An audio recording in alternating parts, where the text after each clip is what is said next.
আসসালামু আলাইকুম everyone, welcome back to my channel. আশা করি যে যেখান থেকে আমার ভিডিওটি দেখছেন সকলে সুস্থ আছেন, নিরাপদে আছেন। আজকে আপনাদের মাঝে নিয়ে এসেছি নতুন আরেকটি কেক ডেকোরেশন। এই কেক ডেকোরেশনটি যারা নতুন বেকার আছে তাদের জন্য উপকারে আসতে পারে। যারা একদম সিম্পল কেক বা নতুন কেক বানানো শিখছেন তাদের জন্য এই কেক ডেকোরেশনটি। মূলত এই কেকটি আপনার ২টা নজেল দিয়েই ডেকোরেশন করে ফেলতে পারেন। আর একদম সিম্পলভাবেই কেকটা ডেকোরেশন করা। তাহলে চলেন ডেকোরেশনটা শুরু করা যাক। সো কেকটি ছিল 1/2 পাউন্ডের একটি ভ্যানিলা ফ্লেভার কেক।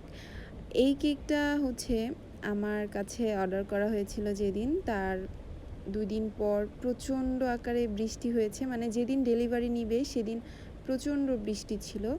এ কারণে ২ দিন পরেই ডেলিভারি নেওয়া লাগছে কেকটি।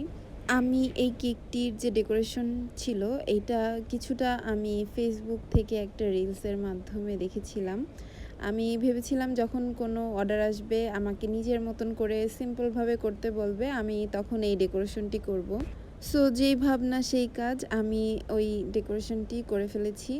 সো বরাবরের মতন আমি কেকটাকে 3টা স্লাইস করে কেটে এরপর প্রতিটা লেয়ারে ভ্যানিলা ক্রিম দিয়ে কোট করে নিয়েছি।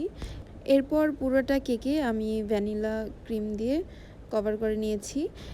এরপর আমি চাচ্ছিলাম যে কেকটা একটু ব্লুইশ টাইপের থাকবে, যেহেতু একটা ছেলের জন্য নেওয়া কেকটা, এই কারণে আমি ব্লু কালার রাখতে চেয়েছিলাম। এই কারণে আমি প্যালেট নাইফের সাহায্যে কেকের সাইডে এবং উপরে কিছুটা ব্লু কালারের ক্রিম দিয়ে নিচ্ছিলাম। এরপর আমি স্ক্রাপার দিয়ে আবারও ভালো করে ফিনিশিং দিয়ে নিয়েছি। এরপর আমি উপরটা একটু ভালো করে ফিনিশিং দিয়ে নিচ্ছিলাম। যেখানে দেখেছি ক্রিম একটু কম আছে সেখানে আরেকটু ক্রিম দিয়ে ডেকোরেশন করে নিচ্ছিলাম। এরপর আমি আরেকটা স্ক্রাপার দিয়ে উপরে একটা নতুন ডিজাইন করতে চেয়েছিলাম, বাট যেহেতু অনেক গরম ছিল এই কারণে ক্রিমটা একটু গলে যাচ্ছিল, এই কারণে ওই ডেকোরেশনটি আসতেছিল না। এরপর আমি উপরে একটা 1M নজেল দিয়ে কিছুটা গ্যাপ রেখে রেখে আমি কয়েকটা বর্ডার করে নিয়েছি। এরপর যেখানে গ্যাপ ছিল সেখানে আমি 6B নজেল দিয়ে সেই গ্যাপটা ফিল আপ করে দিচ্ছিলাম।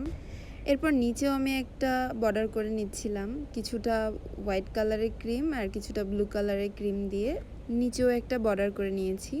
এরপর আমি কয়েকটা সুগার বল দিয়ে নিচ্ছিলাম। যেহেতু কেকের উপরে কোনো নাম লিখতে বলেনি এই কারণে আমি ভিতরেও কয়েকটা সুগার বল দিয়ে নিচ্ছিলাম হোয়াইট কালারের।